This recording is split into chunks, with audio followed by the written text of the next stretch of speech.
வனத்துறையினர் வாகனத்தை ஆவேசமாக தாக்கி கண்ணாடியை உடைத்த ஒற்றை காட்டு யானை. வாகனத்தை பின்னே எடுத்து சென்று உயிர் தப்பினர் வனத்துறை ஊழியர்கள். அதிர்ச்சியை ஏற்படுத்தும் செல்போன் வீடியோ காட்சிகள் வைரல். கோவை தொண்டாமுத்தூர் அடுத்த தேவராயபுரம் சுற்று வட்டார பகுதியில் இரவு நேரங்களில் வனத்தை விட்டு வெளியே வந்த காட்டு யானை அப்பகுதியில் முகாமிட்டு விளை நிலங்களை சேதப்படுத்தியது.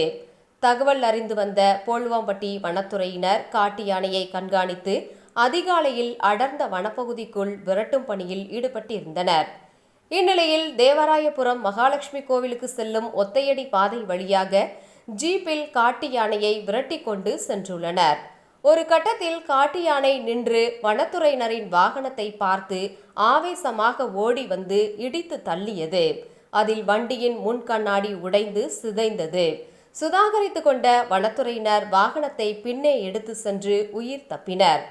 காட்டு யானை விரட்டி சென்ற வனத்துறையினர் வாகனத்தை யானை ஆக்ரோஷமாக தாக்கும் வீடியோ சமூக வலைதளங்களில் வைரலாகி வருகிறது.